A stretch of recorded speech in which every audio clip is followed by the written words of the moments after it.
अल्लाह तबारक व तआला ने हमें ज़िंदगी की चंद सांसें अता फ़रमाई हैं। हमारे जिस्म में तवानाई अता फ़रमाई, हमें ज़िंदा रहने के लिए चंद शब व रोज़ दिए गए, इस दुनिया की ज़िंदगी अता की गई और हमने यहाँ से एक वक्त रुखसत हो जाना है। ज़िंदगी की कितनी बहारें हमने देखनी हैं, कितने साल हमने गुजारने हैं, कितने महीने हमें दिए गए हैं, इसका हमें इल्म नहीं है। इसका इल्म अल्लाह जल्ल मजदहू के पास है, या अल्लाह ने जिसको जितना इल्म अता फ़रमाया उसे मालूम है। हमें जो मालूम है वो ये है, कुल्लु मन अलैहा फ़ान व यबक़ा वजहु रब्बिका दुल जलाली वल इकराम।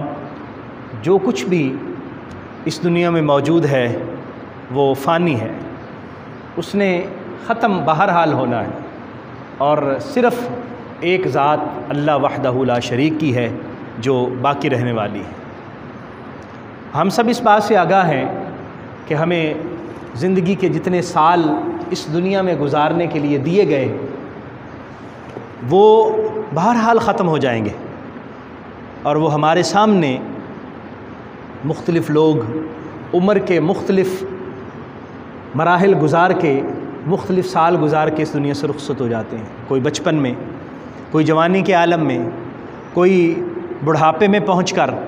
बहरहाल इन्न अजलल्लाहि इज़ा जाअ ला युअख्खर, जब वक्त मुकर्ररा आ जाएगा फिर उसमें ताख़ीर नहीं होगी, फिर हमें ये दुनिया छोड़ के बहरहाल जाना होगा।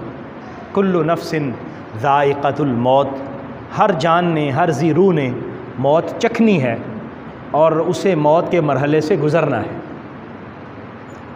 हमारी मौत के बाद सिलसिला ख़त्म नहीं हो जाता। हमें पहले तो अपने तसव्वुर को दुरुस्त करना है, और ये हमारा इस्लाम का बुनियादी अक़ीदा है कि मौत ज़िंदगी के ख़ात्मे का नाम नहीं है, बल्कि एक जहान से दूसरे जहान में मुंतकिल होने का नाम है। वो इक़बाल ने कहा था, मौत को समझे हैं गाफिल इख्तिताम ज़िंदगी, ये है शाम ज़िंदगी सुबह दवाम ज़िंदगी। एक ज़िंदगी की शाम हो रही है और एक दायमी ज़िंदगी की सुबह तुलू हो रही है, इख्तिताम नहीं है। अल्लाह ताला ने जब हमारी रूहों को पैदा फरमाया, वहाँ से हमारा सिलसिला-ए हयात शुरू हो जाता है, और वो जो पहली ज़िंदगी है वो आलमी अरवाह है, वो रूहों की ज़िंदगी है। और अल्लाह तबारक व तआला ने सब चीज़ों से पहले रूहों को पैदा फरमाया, और रूहों से पूछा गया, अलस्तु बिरब्बिकुम, बताओ क्या मैं तुम्हारा रब नहीं हूँ? तो जितनी भी रूहें थी सब ने अर्ज़ किया, कालू बला, सब ने कहा हाँ मालिक तू हमारा रब है। सब ने अल्लाह के रब होने का इकरार किया।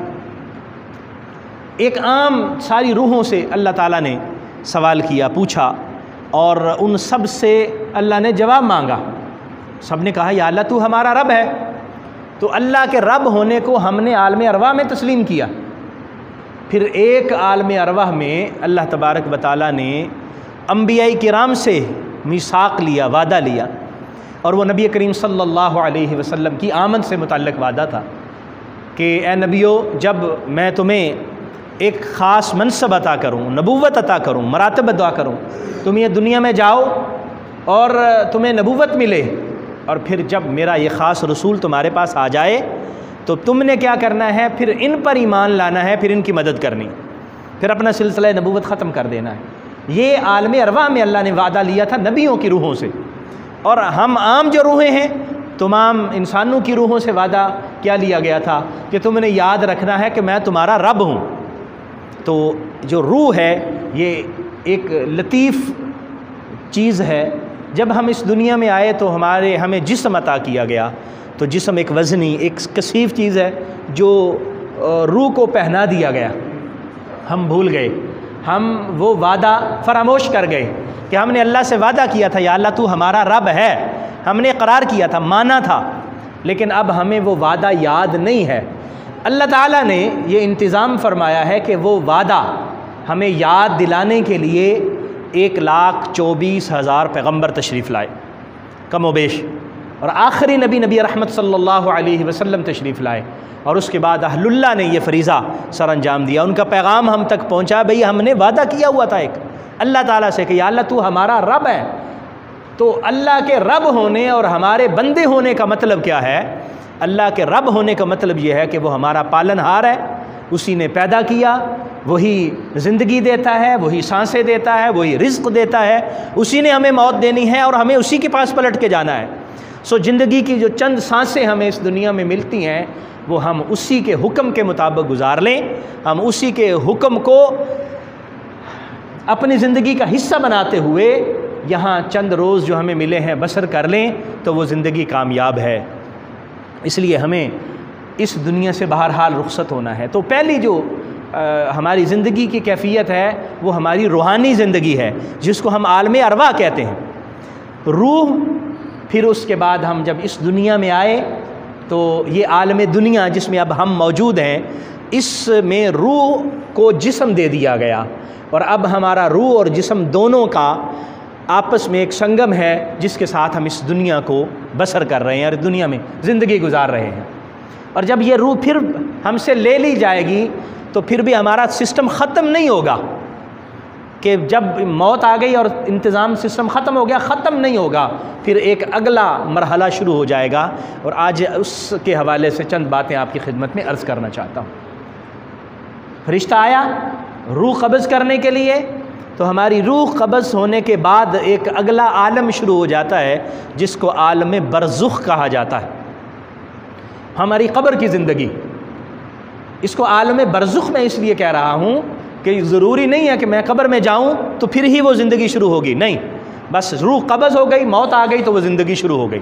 अब कोई कब्र में जाए ना जाए, किसी के जिस्म को जला दिया जाए, कोई किसी चीज़ के नीचे दब के मर जाए, कोई समंदर में गरक हो के मर जाए, किसी का जिस्म ज़मीन पर पड़ा पड़ा गल सड़ जाए, उसके लिए मौत के बाद का जो मरहला है वो आलम बरज़ुख है और ज़िंदगी का वो सिस्टम शुरू हो चुका है।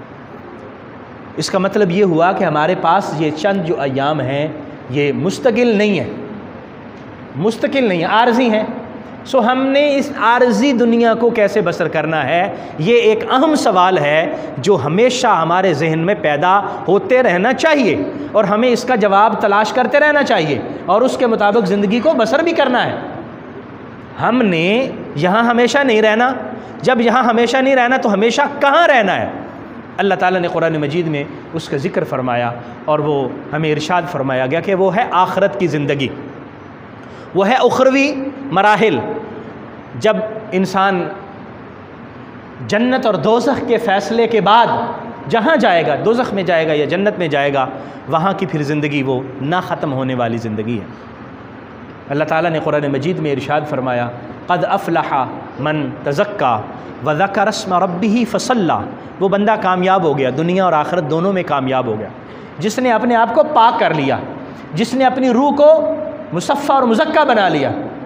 व ज़करा अस्म रब्बिही, और अपने रब के नाम को याद करता रहा, अपने रब का नाम लेता रहा। फ़सल्ला, और उसकी बारगाह में सजदे करता रहा, नमाज़ पढ़ता रहा। लेकिन अल्लाह ताला ने क्या फरमाया? बल तूसिरूनल हयातद दुनिया, लेकिन तुम्हारा मसला ये है कि तुम दुनिया की ज़िंदगी को तरजीह दे रहे हो। और एक कुरान मजीद में एक मकाम में काफिर की ख्वाहिश को और उसकी सोच को अल्लाह ताला ने बयान किया कि वो क्या कहता है, रब्बना आतीना फिद दुनिया, ऐ अल्लाह हमें दुनिया में ही दे दे, जो कुछ भी देना है, जो नेमतें देनी है, जो तूने हमें देना दुनिया में दे दे। अल्लाह ताला फरमाता है कि फिर दुनिया में तो मिल जाएगा, फिर आखिरत में उसका कोई हिस्सा नहीं है, आखिरत में उसको कुछ नहीं मिलेगा। और हमें जो सबक पढ़ाया गया, हमें जो तलकीन की गई है वो क्या है? हमने जो दुआ मांगनी वो क्या है? रब्बना आतिना फिद दुनिया हसना व फिल आखिरति हसना। दुनिया की खैर भी मांगनी है और आखिरत की खैर भी मांगनी है, और खैर जब मांगनी है तो फिर उसके लिए हमें कोशिश भी करनी है। इसलिए अल्लाह तबारक व तआला ने हमें यह इरशाद फरमाया कि तुम क्या करते हो कि तुम दुनिया को तरजीह दे रहे हो, तुम दुनिया की ज़िंदगी को ज़्यादा फ़ौक़ियत दे रहे हो। वतज़रून अल हयात दुनिया वतज़रून अल आखिरा, और आखिरत को छोड़ रहे हो। दुनिया को तरजीह दे रहे हो, व तज़रून अल आखिरा, आखिरत को छोड़ रहे हो। और आखिरत कितनी खूबसूरत चीज़ है। फरमाया वुजूहुन यौमइदिन नाज़िरा, उस दिन चेहरे तरोताज़ा होंगे, उस दिन खुशी उनके चेहरों पर मचल रही होगी, चेहरे खुशी से सुर्ख होंगे और उन पर नूर नज़र आ रहा होगा। वो खुशी किस बात की होगी? फरमाया इला रब्बिहा नाज़िरा, अल्लाह के दीदार से वो मुशर्रफ़ हो रहे होंगे, अल्लाह अपना दीदार उनको करा रहा होगा। और वो लोग होंगे जो दुनिया को ही तरजीह नहीं देते बल्कि आखिरत को तरजीह देते हैं।